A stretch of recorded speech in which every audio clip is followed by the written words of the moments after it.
Her face was flushed as she crossed to the sink and spat again.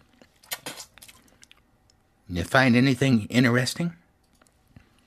She opened her toaster oven. The finishing ping of the toaster was another familiar sound at Hippie House, for the octogenarian lived on these gooey things. You know, there's a peace rally on Saturday, and you're coming. Nothing for me, thank you. It's going to be in the triple digits again today. I saw a part-time custodial position. I was thinking about calling them in an hour or so. He straightened out the newspaper on the Formica table, which also served as a desk of sorts. It was no use trying to arrange it neatly, though, for the surface was in disarray. A bewildering heap of bills, church bulletins, and scribbled notes, all dusted with breadcrumbs. She went about her routine, marching on her morning power walk. Oh, I almost forgot. We're missing Morning Cup of Jazz. Do do do do do do do do. When she'd circled into the living room, Henry scanned the littered desk. From under a Peace Gazette, he noticed the corner of a Merrill Lynch statement peeking out. He looked up, making sure Mildred was out of sight, and gently lifted the Gazette.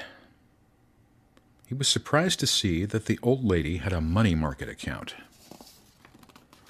According to the quarterly report, Mildred had $790,000 in the bank. The toaster oven pinged, and his heart skipped a beat. He immediately tucked the statement underneath the Gazette, stood, and crossed away from the table. Oh, it's breakfast time. Yummy, yummy.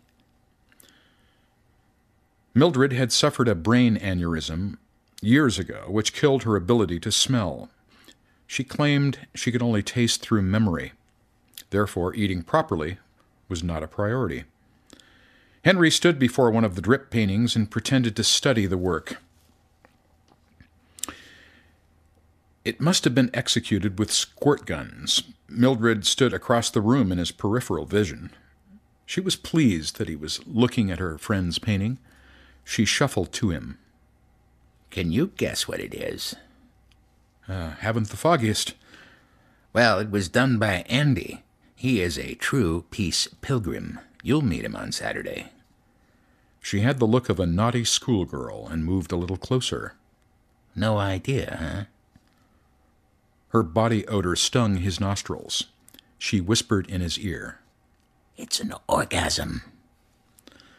Now Henry's face flushed. He backed up speechless. Isn't Andy's work a trip? Didn't you just trip out on that amazing painting? He's an unappreciated genius. That's what Andy is. You'll meet him. Henry backed up into the Formica table, knocking his coffee cup to the floor. He got down on his hands and knees with a sponge, noticing a thick trail of ants leading in from the pantry.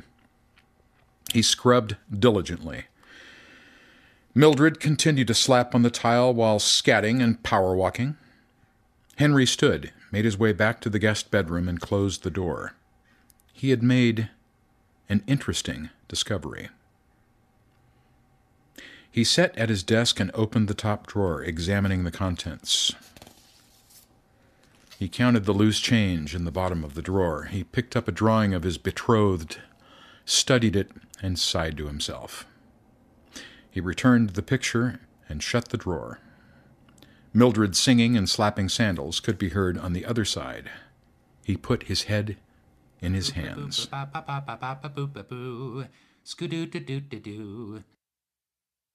We will begin with theory today. Now come sit next to me on the bench. I promise not to bite. Mildred flashed her gaping grin, the grin she held a little too long. He reluctantly squeezed next to her, though there was hardly room. Being interested in taking a piano lesson was completely contrived. He was humoring the old bird since he had no money to offer her in rent. She was warming up with a sloppy rendition of Summertime in her own improvised lyrics. She had a curious sense of rhythm all her own. Henry thought that the brain aneurysm may have taken its toll in other ways. She also had a significant pitch problem in his assessment, though she played and sang with complete and utter abandonment. Upon hammering the concluding chord, she turned to him at close range and flashed that disturbing grin again. She held it until he managed a meek smile back. Then she farted and pretended not to notice. She was usually flatulent after a meal. The lesson today starts with middle C. I want you to sit directly in the center of the keys, and I will show you where it is. Good. Now, the C major chord contains 3 very important notes of the scale, the first, the third, and the fifth. This is known as a triad. Henry was doing his best not to nod off. His eyes had glazed over. He was still digesting her butchering of Gershwin and felt a little queasy, and the heat wasn't helping. It was the peak of the afternoon sun. In exchange for the lessons, he had agreed to weed the backyard. The yard had a cracked doughboy partially standing with weeds growing through. The yard was so overgrown and had become such a jungle, he guessed no one had stepped foot back there since the kids had left home probably 30 years ago. The triad is the most fundamental of building blocks when we break down chords. Remember do, re, mi? When we get into jazz down the road, we will be discussing the role of dissonance in chording. Duke Ellington is known as the modern Beethoven. The Duke used a lot of dissonant chords in his popular tunes. They don't write songs like that anymore, Hank. Just think of what they consider to be pop music today. See if you can hum me one bar from one contemporary pop song. Anyway, the tritone, or devil's interval, makes use of clashing tones when constructing jazz or substitute chords. This kind of chording is only really appreciated by the well-trained and highly sophisticated ear. But we're getting ahead of ourselves, my dear. We're not concerned with dissonance today. Quite the opposite. The C major chord sounds very resolved, pleasing to the ear. Here, let me show you. As she plunked out do, re, mi on the keys, he stood up and crossed to the window. He cranked the mildewed frame open and wiped the sweat from his brow. He examined the array of lefty bumper stickers plastered to the glass from top to bottom.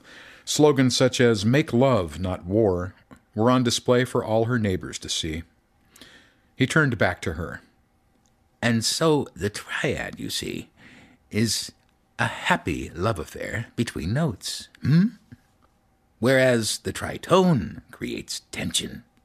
It's more of a lover's triangle, shall we say. I think I understand. Millie, you're an excellent teacher. Oh, well. I'm afraid we've run out of time, kiddo. Dr. Phil is on in 3 minutes, and I never miss a show. Dr. Phil is the man.